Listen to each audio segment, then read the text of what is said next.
I bought the beach house on the East Coast with money I earned the slow, boring way. Overtime, skipped vacations, and years of telling myself, one day I'll have something that's mine and stays mine. It wasn't huge, it wasn't a mansion.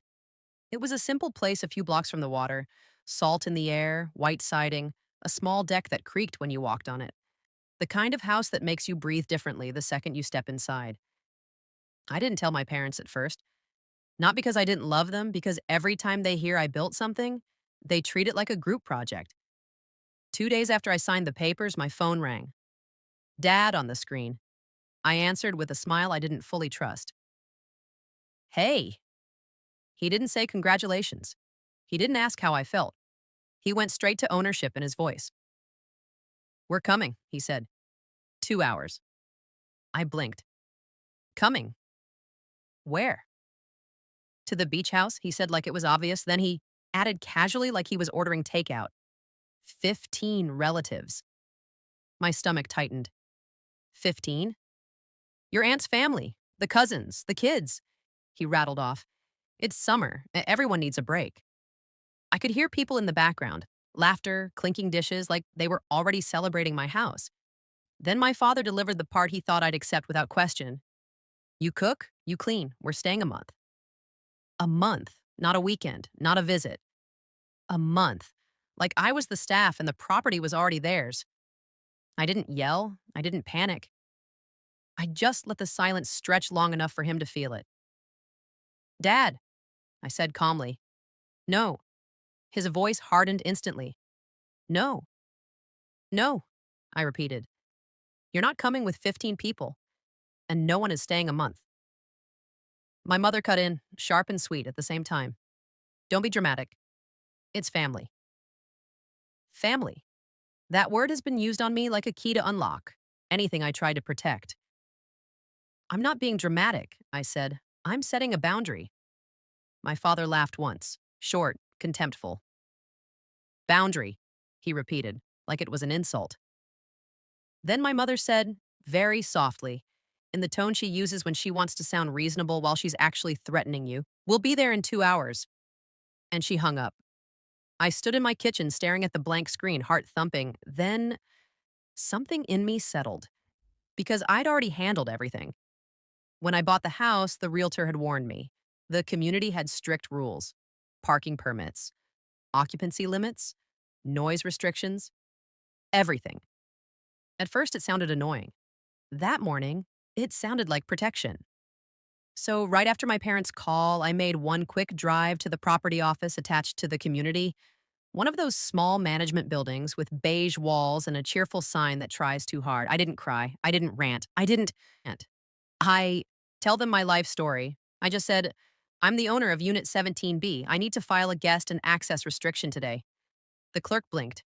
A restriction? Yes, I said, in writing, with names. 10 minutes later, I'd signed a form that felt like relief on paper. The clerk explained the basics: guest list required, parking permits required, occupancy enforced, violations handled on site. She didn't care about my family's feelings. She cared about policy, and I loved her for it. So when my phone buzzed again, my mother texting, "We're already on the road," I just smiled. Not because I was happy, because I knew exactly what they were about to run into. 2 hours later, I pulled up to the beach house and saw them before I even parked. A line of cars, trunks open, suitcases on the ground, children running in circles like it was a resort check-in. My father standing in the center like a commander. My mother already pointing at the front steps giving orders. When she saw me, she didn't greet me. She announced me. There she is, she called out to the relatives, loud enough for everyone to hear. Finally! My father walked toward me with that familiar expression, half irritation, half entitlement. Open up, he said. We're wasting daylight. I took a slow breath.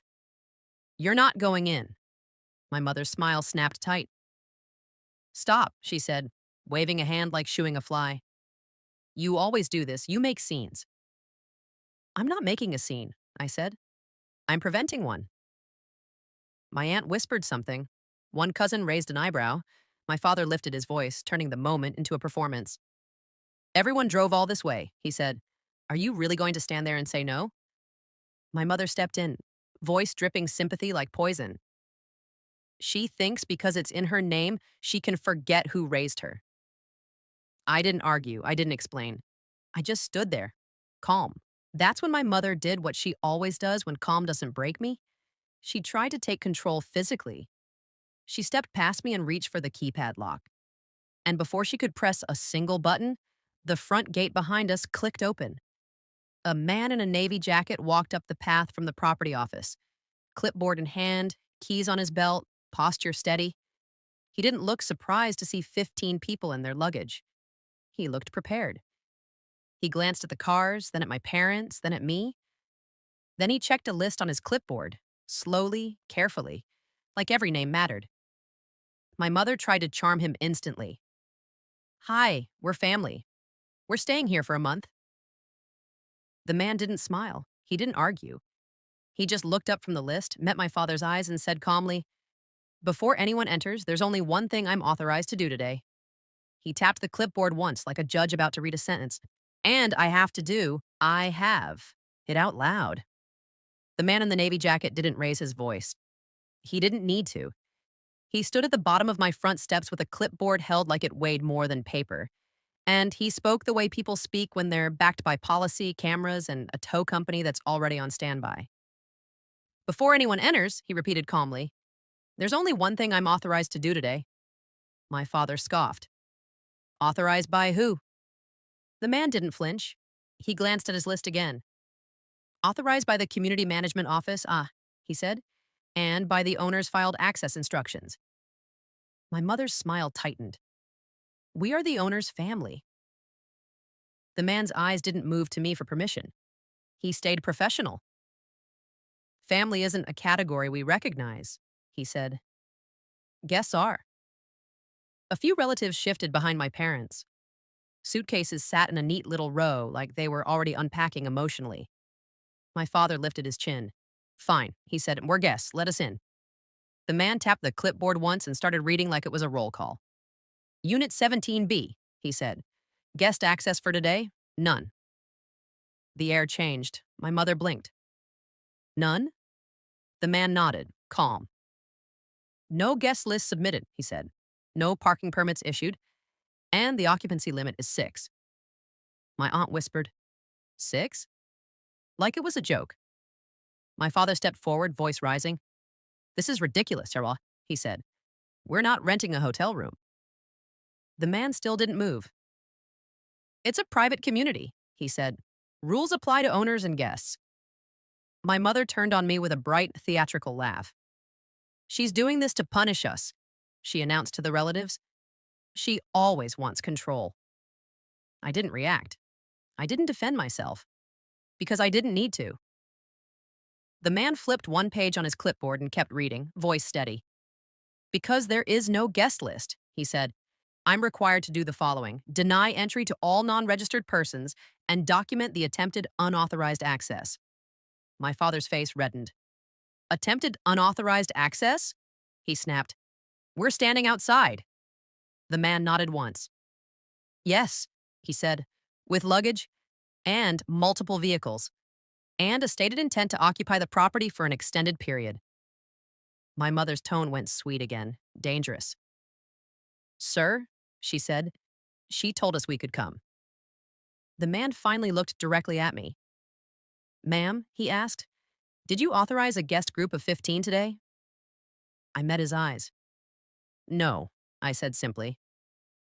My mother's mouth opened like she wanted to scream, but she caught herself, because she knew there were witnesses now, so she used the audience. She's lying, she said, turning to my cousins. She begged us to come. I didn't speak again. The man checked a box on his form. Noted, he said. My father stepped closer to me, voice low, threatening. You think this makes you powerful? He hissed. In front of everyone? I stayed calm. It makes me safe, I said. That's when one of my cousins raised a phone. Subtle at first, then more obvious. Recording. My mother saw the phone and immediately leaned into the performance. Look at her, she cried, voice cracking on purpose. She bought a house and forgot her own blood. My aunt shook her head dramatically. A younger cousin whispered, This is messed up. A child started whining, tired and hungry. Chaos. Exactly what my parents bring everywhere. The man in the navy jacket lifted his hand, not at me, at the crowd. Everyone, he said, firm but calm, step away from the door. My father laughed bitterly. Or what? He said. You'll arrest us for visiting family? The man didn't blink. If anyone attempts to enter without authorization, he said, we contact the sheriff's deputy assigned to the community, and any vehicles without permits are subject to towing. Towing? That word hit the group like cold water. Several relatives looked back at their cars. My mother stiffened. You can't tow family. The man answered like he'd said it 100 times. We tow vehicles, he said, not relationships. My father's voice rose. This is her house, he shouted. She's standing right there. She can let us in. The man nodded once, still calm. She can, he said, and she has chosen not to. My mother's eyes snapped to me with pure, contained rage, and then she did what she always does when she can't win the argument. She tried to force a physical moment. She stepped toward the keypad again, fast, like if she could just punch in a code before anyone stopped her, reality would have to accept it. Ma'am, the man said sharply. She ignored him. Her finger hovered over the keypad, and the keypad beeped once and flashed red. Access denied. My mother froze. Not because she was embarrassed, because she realized something worse. The code changed, she whispered. My father's head snapped toward me. You changed the code? He barked. I didn't smile. I secured my home, I said. The man looked down at his clipboard again, flipped one more page, and went still. His expression didn't turn angry. It turned careful. He read silently for a second longer, then looked up at my parents. Sir, he said to my father, I need you to step back immediately. My father scoffed. Why? The man's voice lowered, calm but final. Because there's an additional note attached to this unit, he said, and it changes what I'm required to do. My mother's face tightened. What note? The man glanced at me once, quick, then back to them. It's an owner protection flag, he said, filed through the property office. My father's eyes narrowed. Owner protection. What is that? The man didn't answer right away. He lifted the clipboard slightly as if he was about to read a sentence that couldn't be taken back, and he said quietly, It means if anyone listed here attempts contact or entry today, I don't warn them twice. My father stared at the man's clipboard like it was insulting him personally. I don't warn them twice, the man had said. My mother tried to laugh it off, quick, brittle. Okay, so what? You're going to call someone because a mother wants to visit her daughter? The man didn't answer her emotion. He answered the policy. Yes, he said. If the flagged individuals continue attempting contact or entry after being instructed to step back. My father took one step forward anyway, pure reflex, pure dominance. The man lifted his palm, firm. Stop, right there. My father stopped, but his voice didn't. You people act like this is a prison, he snapped. She's not a celebrity. This is a family. Vacation. I heard one of my relatives whisper, This is getting weird. Another muttered, We drove all this way. A little kid started crying, tugging at someone's sleeve. The suitcases suddenly looked ridiculous, like props from a show nobody wanted to be in. My mother pointed at me, loud enough for everyone to hear. She planned this, she announced. She wants to humiliate us. She wants you all to see what she's become. I didn't move. I didn't defend myself. I looked at the man in the navy jacket. He glanced down at his clipboard again, then spoke in that same calm tone, like he'd been trained not to argue with storms. Ma'am, he said to my mother, your name and your husband's name are listed under the owner protection flag. My mother's face twitched. Listed? How? He didn't take the bait. He simply read. Individuals restricted from contact at Unit 17B, he said. Effective immediately. My father's eyes narrowed. Restricted from contact? That's not a thing. The man looked up. It is here, he said.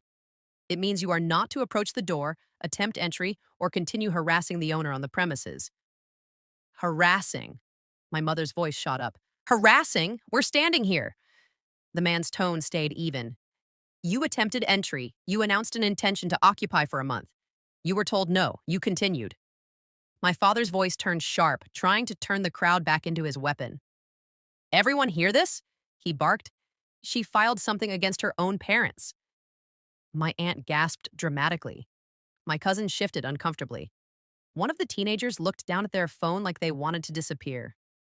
My mother leaned into the performance again, hand to chest, trembling lip. I don't even know who you are anymore, she said loudly to me. Your father is right. You're cold. I didn't raise my voice. I'm safe, I said. The man in the navy jacket didn't react to the family theater. He clicked his pen and checked another box. Okay, he said calmly. Next step. He lifted a radio clipped to his shoulder. Property office to security, he said. Owner protection flag active at Unit 17B. Restricted parties on site, initiating enforcement. My father scoffed, but it didn't sound confident anymore. Enforcement, he repeated, like he was trying to convince himself it was ridiculous. Then the man turned to the row of cars and said something that made half the relatives stiffen at the same time. Any vehicle without a permit has 10 minutes to exit, he said. Tow is authorized after that. 10 minutes. Suddenly, this wasn't a moral argument, it was a clock. My uncle looked at his car. Wait, tow? Seriously? A cousin whispered, I can't get towed. My husband will kill me. My mother swung toward the relatives, voice urgent. Don't listen to him, she insisted. This is bluffing. She can't do this. But the man wasn't bluffing. He was already writing. My father's face went hard again, like he was trying to force the universe to obey him. You're not towing anyone, he snapped. Call whoever you want. The man nodded once. Okay, he said. Then we proceed. He pulled a sealed envelope from a thin folder, plain, official looking, and held it out toward my father. This is for you, he said. Notice of restriction and trespass warning. My father didn't take it at first, like refusing paper could stop it from existing. My mother reached for it. Give me that. The man didn't let go. Only the named individual can accept service, huh? He said. My father snatched it out of his hand like it was an insult he could crumple. My mother immediately leaned over his shoulder, trying to read. My father opened it right there in front of everyone, and I watched the exact moment his confidence cracked. Because his eyes moved across the first lines, and his face changed. He didn't go red this time. He went pale. My mother saw his reaction and grabbed the paper harder, whispering, What does it say? My father didn't answer her. He stared at the page like it had teeth. Behind him, one of the relatives said quietly, Oh my God. And the man in the navy jacket spoke again, calm as ever, almost gentle, which made it worse. Sir, he said, you should read the highlighted section out loud. It explains what happens if you refuse to leave. My father's hand trembled slightly. He swallowed. Then he looked up at me with a kind of fury that wasn't loud anymore. It was scared.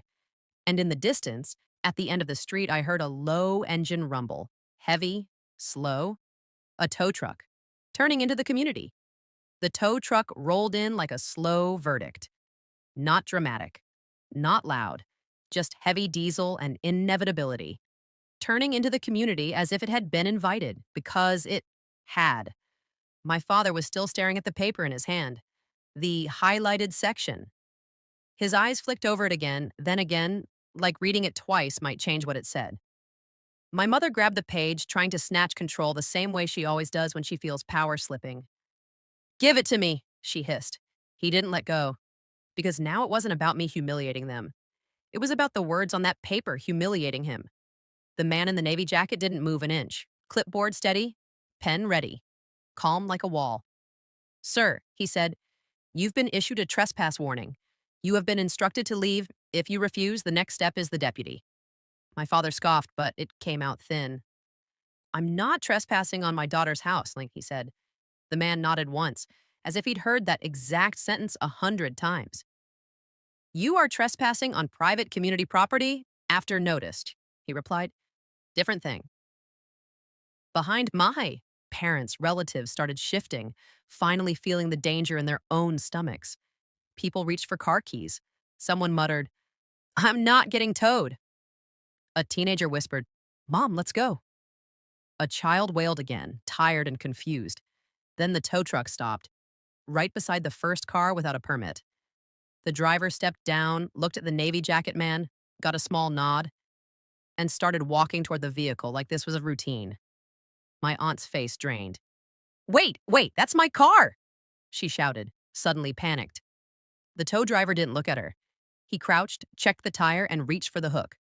My mother spun toward the man in the Navy jacket, voice rising into that familiar, how dare you pitch? You can't do this, she cried. These are families, children. The man didn't react emotionally. 10 minutes were given, he said. Time is up. My father stepped forward toward the tow driver. Big shoulders, big entitlement. Like he could intimidate a working man into stopping. Hey, he barked. You touch that car and... The tow driver finally looked up, bored. Talk to the property office, gee, he said flatly and kept working. My father's face reddened. He turned back to the Navy jacket man, paper clenched in his fist. This is illegal, he snapped. You're going to regret this. The man's voice stayed calm. If you believe it's illegal, you're welcome to dispute it after you leave, he said. Right now, you're being instructed to exit. My mother's eyes flashed. Then she pivoted because she realized arguing with policy wasn't working. So she went for what she always goes for, my reputation. She turned to the relatives, loud and shaking. Do you see her? She cried, pointing at me. This is who she is now. She bought a house and turned into a monster. My cousin with the phone was still recording. Another relative started recording too, like this was turning into content. My father's hands trembled as he unfolded the paper again. The man in the Navy jacket spoke quietly, almost like he was offering him a last chance at dignity. Sir, he said, read the highlighted section. My father's jaw flexed. His pride fought his fear. Then he read it anyway, voice clipped, angry. Refusal to leave after notice constitutes criminal trespass. Law enforcement will be contacted. His voice faltered on the next line, so my mother snatched the paper and finished it out loud like she was proving something, and any attempt to enter the property will be treated as forced entry. Forced entry. That word hit the group like a slap. Even the relatives who had been judging me went quiet for a beat.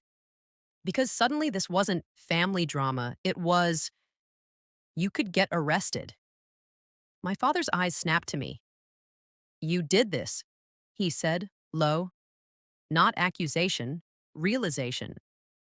You filed this against us. I didn't raise my voice. I protected my home, I said. The tow truck's hydraulic arm whined. Metal clanked. My aunt screamed, Stop! Please wait! The tow driver didn't stop. He started lifting. My mother lunged forward as if she could physically block a tow truck with motherhood. The Navy jacket man raised his radio again, calm as ever. Deputy requested, he said. Restricted parties refusing to leave. Tow in progress. My stomach tightened. Not because I regretted it, but because I knew my parents. They didn't back down when they should. They escalated until the consequences were unavoidable, then blamed someone else. A minute later, a patrol car pulled into the community like it belonged there, too. A deputy stepped out. Calm. Hands at his belt, eyes scanning. He walked straight toward us. What's going on? He asked. The Navy jacket man didn't dramatize. Owner protection flag, he said, handing over the clipboard. Restricted parties attempting entry, refusing to leave. Tow authorized for unpermitted vehicles. The deputy read fast. Then he looked at my parents. Sir, he said to my father, step away from the residence. My father laughed once, bitter. This is insane, he snapped. She's my daughter. The deputy's voice didn't change. Step away, he repeated. My father didn't. My mother started crying instantly. Real tears or performance, it didn't matter. Loud enough for the relatives, loud enough for the camera. She's abusing us, she sobbed. She's abandoning her family. The deputy didn't even look at her. He looked at me. Ma'am, he asked, are you the owner? Yes, I said. Do you want them removed from the property? He asked. My father's eyes widened, finally sensing the edge. My mother's crying stopped mid-breath. The relatives went still. I took one slow breath. Yes, I said. I do. The deputy nodded once, like a box checked. He turned to my father. Sir, he said, you've been warned. If you do not leave now, you will be trespassed. My father stared at him, then at me, then at the tow truck lifting my aunt's car like it weighed nothing. And then my father did the one thing I knew he would do when he felt cornered. He stepped toward my front door. Not running, not lunging, just one deliberate step, like a statement. The deputy moved instantly. Sir, stop! My father didn't stop. The deputy grabbed his arm, and the sound that followed, metal, sharp, final, cut through the beach air. Click. Handcuffs. My mother screamed like someone had stabbed her. My relatives froze. And as my father stood there, cuffed on my driveway, the deputy leaned in and said something in a low voice that made my father's face drain even more than the cuffs did. Because whatever the deputy had just read off his screen wasn't only about trespassing, my mother's screams. My mother's didn't sound like grief. It sounded like rage finally losing control of the room. Get your hands off him, she shrieked, rushing forward like she could undo handcuffs with motherhood. The deputy held up a hand, firm, not emotional. Ma'am, he said, step back. My mother didn't. The Navy jacket man moved once, just one step, to put himself between her and the deputy. Ma'am, he repeated, calm but harder now, you are also restricted. Step back. My mother froze, chest heaving, eyes wild. My father stood cuffed, jaw tight, trying to look proud even as his wrists were pinned behind him. But the color had left his face after what the deputy read on his screen. I watched him swallow. Watched his eyes flick to the paper in my mother's hand, then to the deputy's face. He finally asked, voice low, "What are you looking at?" The deputy didn't raise his voice. "I'm looking at a flag," he said, "and it's not from this community." My mother's mouth went dry. "What flag?" she whispered. The deputy glanced down again, then back up at my father. "It indicates you were formally served with a no-contact, protection notice related to this address," he said, "and you're currently in violation." Violation. My father's face went blank. My mother's eyes widened like she didn't understand how paper could suddenly become a wall. Because that was the part they never respected, written boundaries. The deputy continued, calm and procedural. "That changes this," he said. "This isn't just trespass. It's violation of a served order." My father tried to speak. Nothing came out clean. My mother snapped into defense. "That's impossible," she cried. "He was never served." The Navy jacket man's voice stayed even. "He was," he said. "The notice was accepted and signed for." My mother turned sharply toward my father, panicked. "Signed for," she whispered, furious. My father stared, straight ahead, not answering, because the truth was simple and humiliating. He had signed. He had accepted. He had thought it was nothing. He had thought he could ignore it. And now it was on a deputy's screen. Behind us, the tow truck's hydraulics whined again and my aunt's car lifted higher. She was begging now, quiet and frantic, trying to negotiate with a man who didn't negotiate. Relatives scrambled for keys. Engines started. Suitcases got shoved back into trunks. The vacation collapsed into a chaotic retreat. My mother tried one last weapon, her voice loud for the cameras. "Look what she did," she screamed at the relatives. "She had her own father arrested." The deputy didn't react to her performance. He guided my father toward the patrol car with steady hands. My father twisted his head toward me, eyes burning. "You'll regret this," he said through his teeth. I didn't smile. I didn't cry. I just said the truth calmly. I already Regretted letting you treat my life like yours? The deputy opened the back door of the patrol car. My mother lunged forward again, and the deputy snapped, louder now. Ma'am, back, now. She stopped, not because she respected him, because she finally saw what she'd wanted all day, an audience. Phones up, relatives staring, a patrol car, a tow truck. She'd wanted a scene where I looked like the villain. But the scene she created made something else visible that they came here to take, not to visit, not to celebrate, to take. And the only reason it didn't work was because I'd handled everything before they arrived. When the patrol car pulled away with my father inside, my mother stood in the driveway shaking, face twisted, eyes darting like she was already rewriting the story in her head. Then she looked at me and said, low, no performance now, only spite. This house will feel lonely. I held her gaze. It's already peaceful, I said. She flinched. At that, not because it hurt her feelings, but because it was true. Within minutes, the relatives were gone. One by one, cars rolled out, suitcases still packed, sunscreen still unused, kids still whining. My aunt's car disappeared on the tow truck like a lesson. The Navy jacket man checked his clipboard, then looked at me. Ma'am, he said, we'll email you the incident report. The restriction stays active. If they return, call the number on the notice. I nodded. When everyone was finally gone, the beach air felt different. Quiet.